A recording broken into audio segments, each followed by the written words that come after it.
Por que algumas doenças são de notificação obrigatória e outras não? O que leva uma doença a ser incluída nessa lista?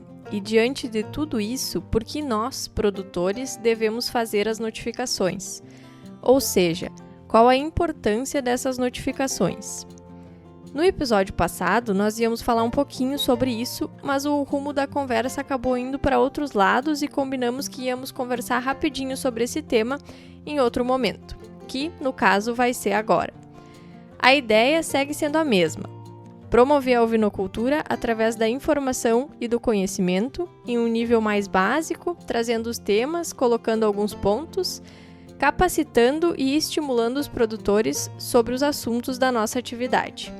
Eu me chamo Vanessa e junto comigo nesse projeto está o Ney. Somos produtores rurais, ovinocultores e médicos veterinários.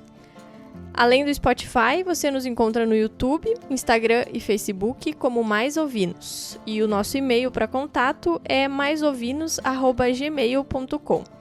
Pode nos enviar a tua dúvida, a tua contribuição, experiência. Nós estamos sempre abertos ao debate para contribuir com a nossa atividade.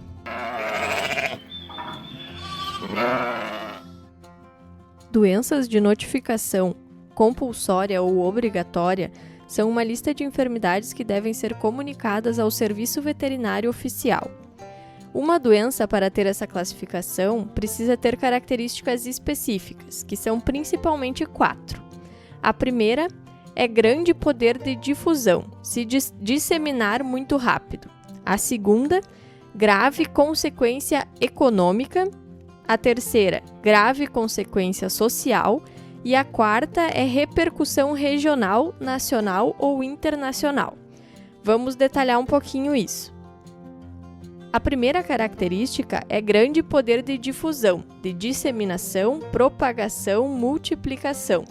São aquelas doenças que rapidamente transmitem e infectam, e fazem isso de forma exponencial. São aquelas doenças que um animal contaminado rapidamente contamina outros tantos em pouquíssimo tempo. Nesse caso, a gente leva em conta essa rápida propagação. A segunda característica é grave consequência econômica.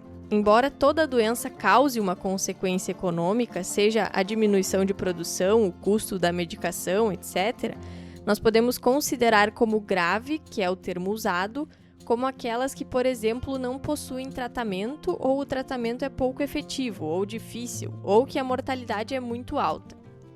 O terceiro critério é grave consequência social, e aqui vão entrar as zoonoses, que são aquelas doenças que são transmitidas ou comuns entre animais e humanos.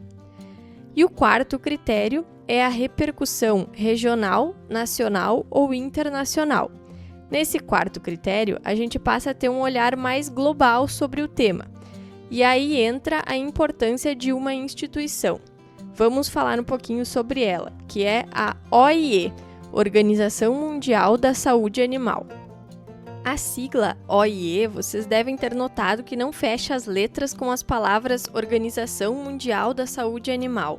Na verdade, OIE é a abreviatura de Escritório Internacional de Epizootias, que foi fundado lá em 1924, uma entidade que está completando 100 anos. Epizootia é o termo veterinário relativo a uma doença que ataca muitos animais ao mesmo tempo em uma região e que se propaga rapidamente. E a gente já viu que as doenças de notificação obrigatória têm tudo a ver com isso. Mas as coisas foram evoluindo, os estudos avançando e em 2003 a instituição mudou de nome, passando a ser chamada de Organização Mundial de Saúde Animal. Essa é uma instituição tão forte, tão importante, que mesmo a sigla atual tendo mudado para WOAH, comumente falamos OIE e todo mundo entende.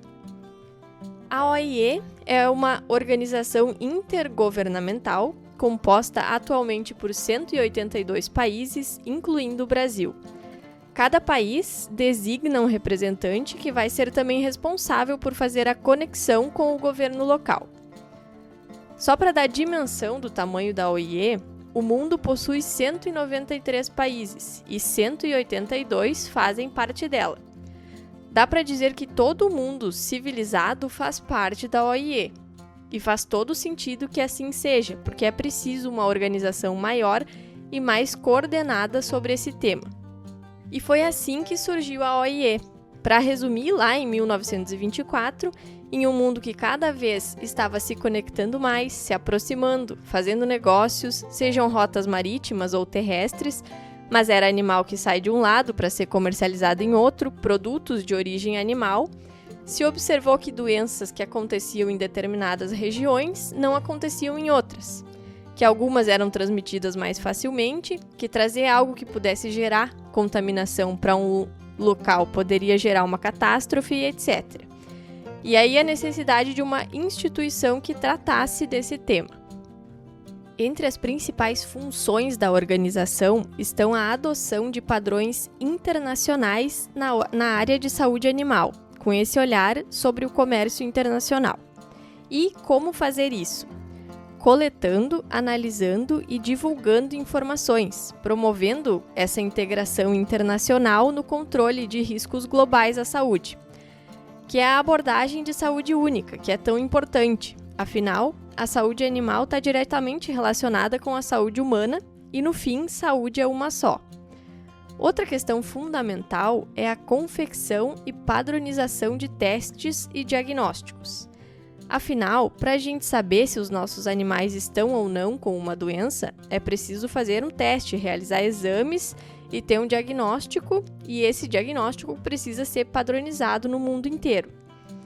Essa padronização de informações, de forma de coleta de dados, de forma de realizar os exames e de obter o diagnóstico é fundamental.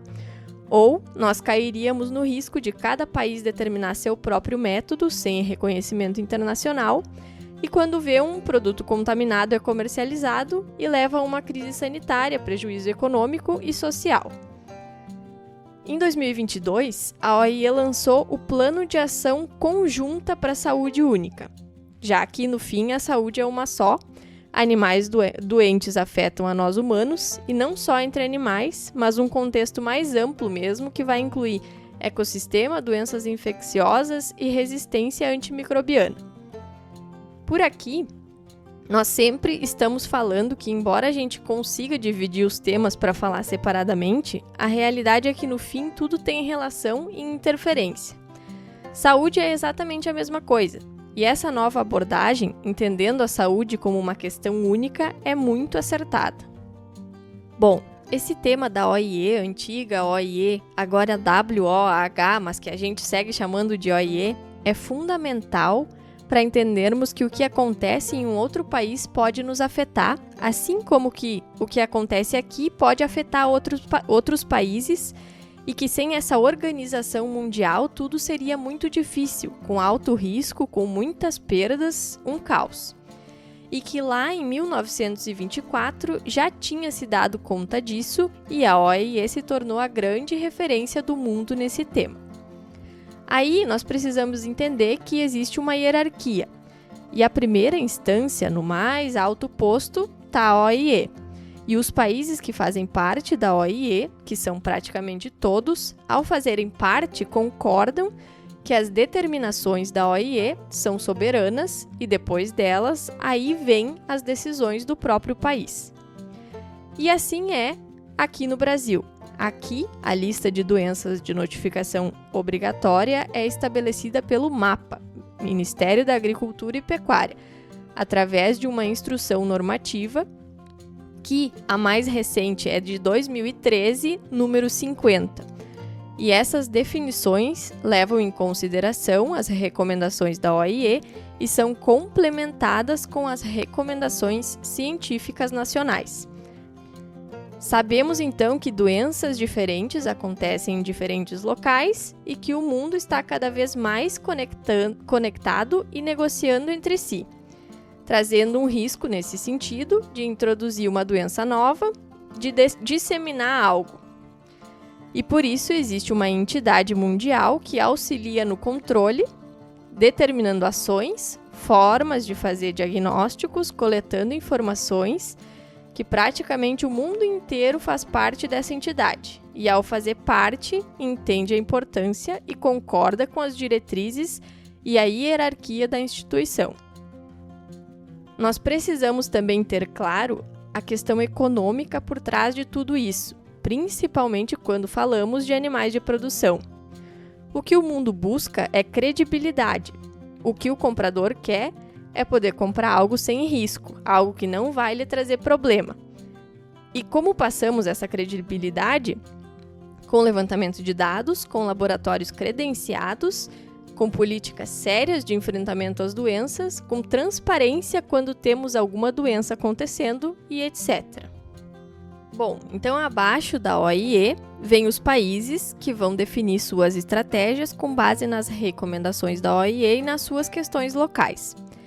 Para ter esses dados, para mostrar que está fazendo o dever de casa, para ter credibilidade de poder negociar com todo o resto do mundo e, obviamente, para controlar os seus problemas.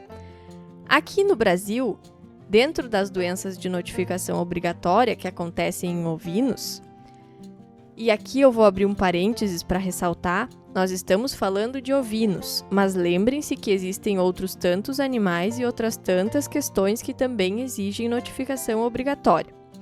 Mas então, aqui no Brasil, dentro das doenças de notificação obrigatória que acometem ovinos, nós temos 4 categorias. A primeira são doenças erradicadas ou nunca registradas aqui. E essas requerem notificação imediata, tanto em casos suspeitos ou com diagnóstico laboratorial. Nessa primeira categoria, a gente está falando de doenças de mais alto risco para nós produtores, doenças que foram erradicadas ou que nunca tivemos. Nesses casos, se torna ainda mais importante a notificação imediata para que se possam tomar todas as medidas para evitar a proliferação, para controlar e para amenizar os prejuízos.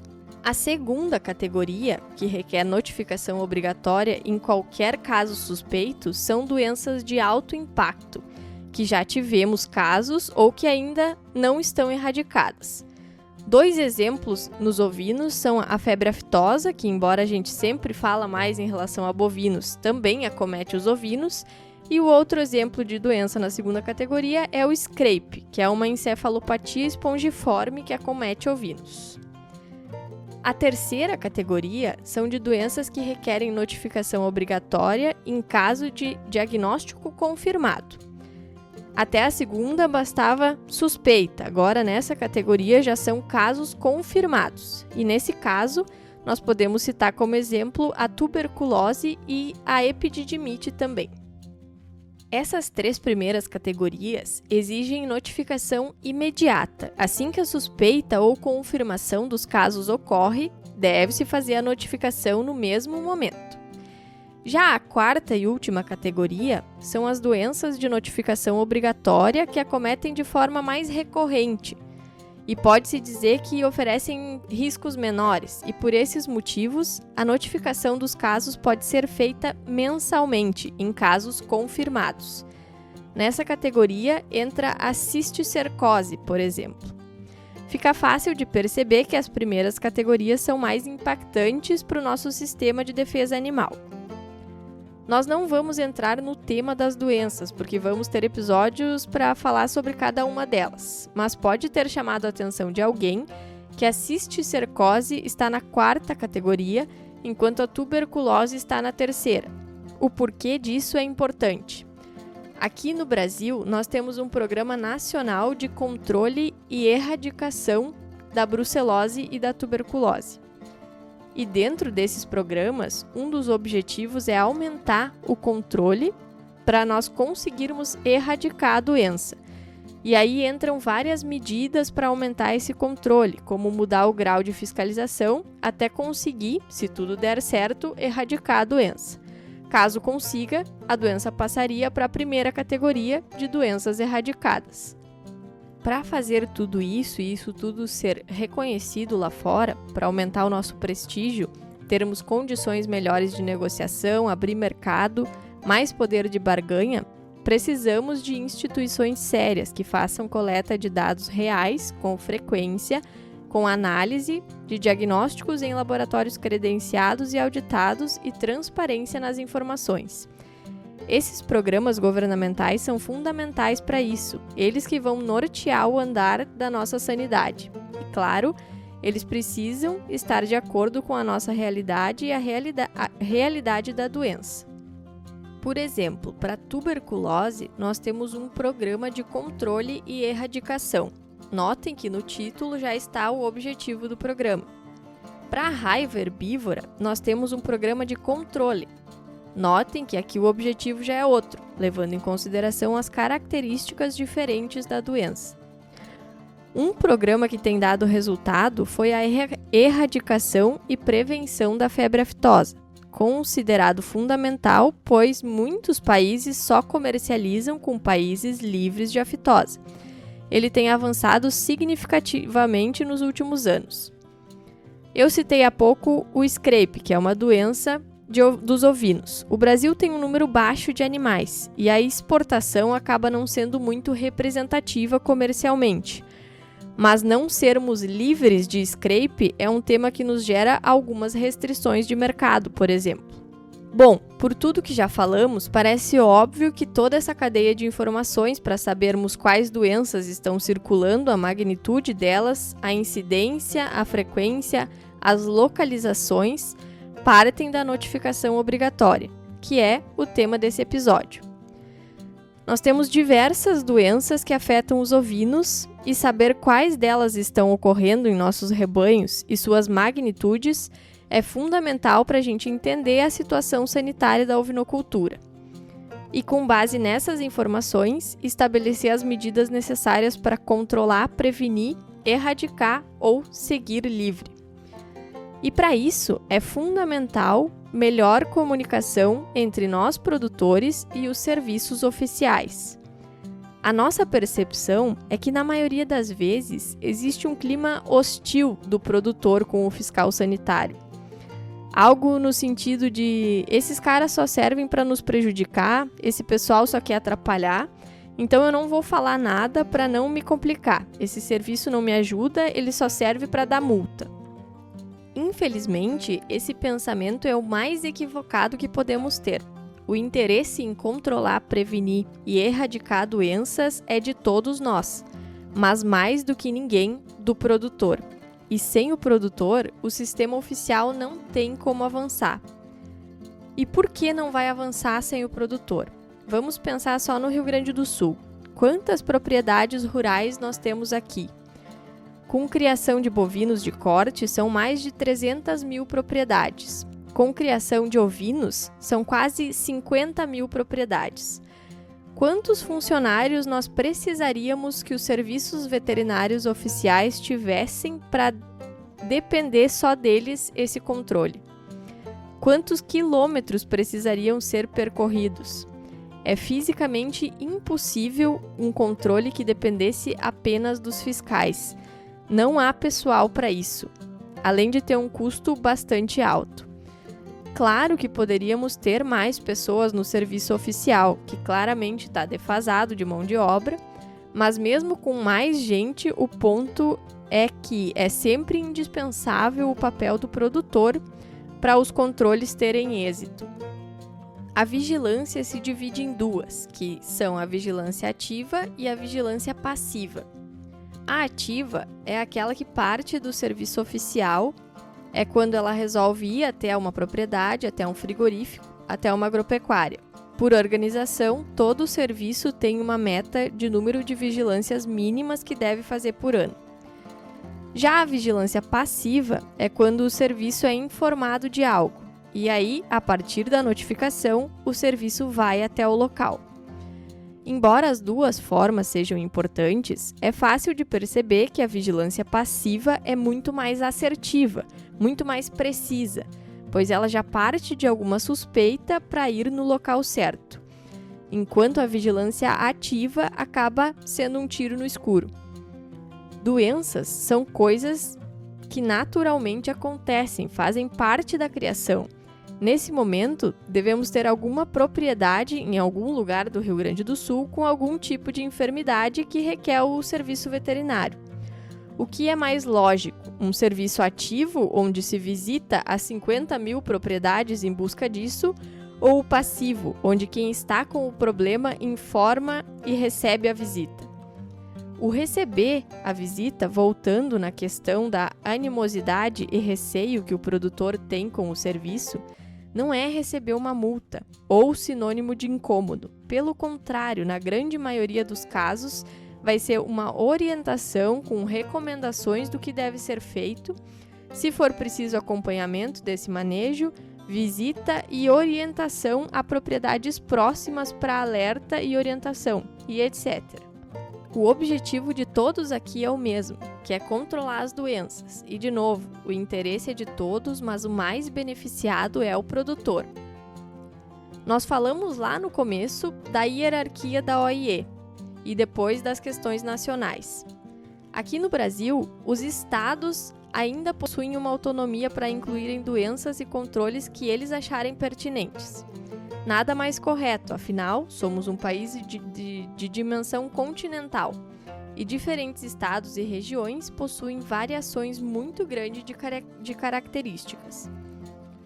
No Rio Grande do Sul, estado que foi porta de entrada e é uma das grandes referências para a ovinocultura, nós temos então nosso programa específico, que é o PROESO, Programa Estadual de Sanidade Ovina.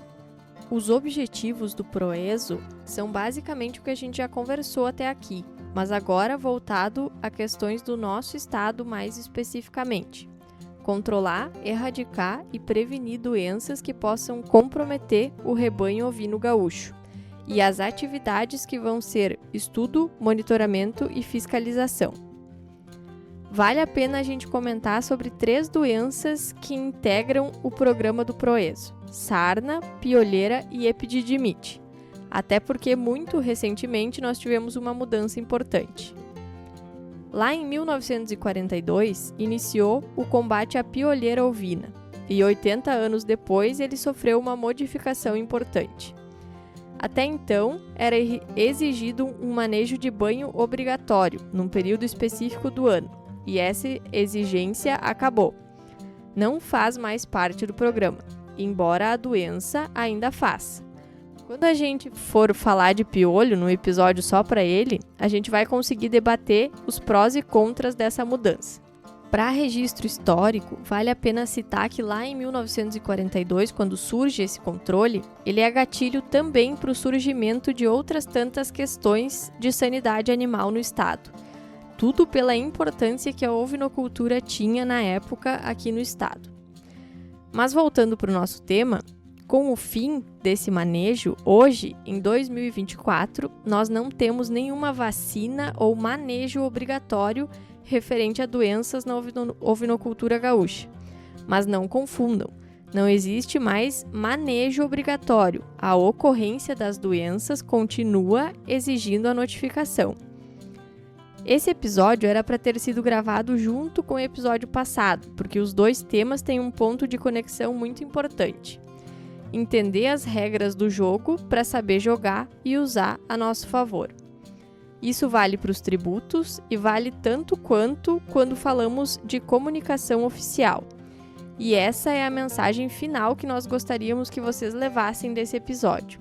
Pensem conosco. Nós, que somos produtores, sabemos melhor do que ninguém os nossos problemas, mas adianta nós sabermos e as autoridades não terem essa informação? Possivelmente, na mesa de um secretário da Agricultura, de um secretário da Segurança, existem inúmeros pedidos, várias prioridades. E cada pasta tem um orçamento limitado.